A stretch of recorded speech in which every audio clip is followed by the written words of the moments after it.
Okay guys, just a quick update on the Supercharger install on the YXZ. I haven't posted a video in a while, and the reason for that is I've been trying to get this thing to work properly. Installation, as far as the installation goes, it was pretty easy, pretty straightforward. Everything went on relatively easy. As you can see, I have it pretty much all back together, but I'm still having a little bit of issues creating boost. I have about 2 to 3 pounds of boost right now.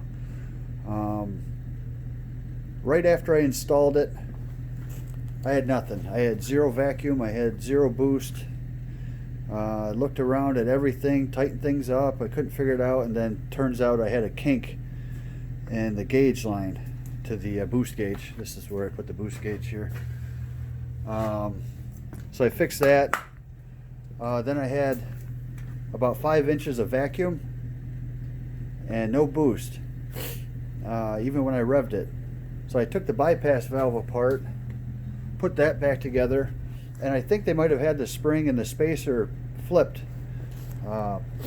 I didn't really pay attention when I took it apart, to be honest. I took it apart and then I looked at how it was supposed to be and put it back together. So I put it back in. Then I still had the 5 inches of vacuum, but when I would rev it, it would go to 0. So it wouldn't really create boost. It would go right to 0. So they sent me out another solenoid. That's a solenoid right there. I put that in, and it improved again. It went,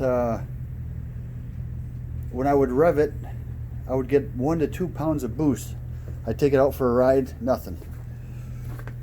So then they sent me another spring for the bypass.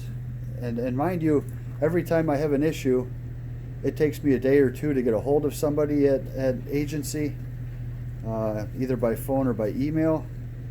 And then it takes another day to 3 days, depending on how much you complain to them. If I complained a lot, then they would overnight stuff to me. But I had missing parts for the install that they had to send me, and then all these issues trying to get boost out of this thing. So then I got a spring for the bypass. Okay, so now that's basically where I'm at right now. I get about 5 pounds of boost when I rev it after I change that spring there. If I take it out for a rip and get on it and everything, I'm only getting about a pound or 2 of boost. So I don't know if I still have a vacuum leak somewhere or what. I don't really want to put another. They actually sent me 2 springs. One's a little bit stiffer than the other, obviously, and I'm kind of nervous to put a stiffer spring in there, because you know that's what keeps the motor safe. Basically, anything over 5 pounds, it's going to relieve to this tube here, and it's going to go back around through the system. So if I keep stiffening this spring, it's going to allow more boost to go into the engine. So I don't want that. I'm just hoping my gauge is accurate. Thinking about getting a new one of those, because I kind of got a cheap one on Amazon. I might just go out and buy one. I just hate to, because I cut into the dash, and finding one that fits exactly like that would probably be kind of hard.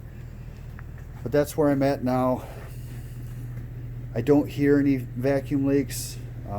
Like I said, I tightened everything at least 10 times now, just to double check and make sure. I mean, the only other thing that could be happening is I have there's a hole or something in the manifold, and the only way to really get a good look at that is to take everything back apart. I'd have to take the bed out and the radiator out and everything all over again. I really don't want to do that, but that's where I'm at now.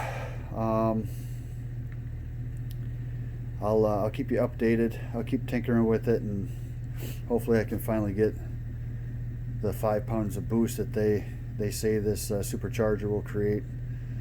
1 to 2 pounds actually feels pretty good. It accelerates a little bit harder, not a ton, but I can definitely feel difference, especially when you shift. It really throws you back.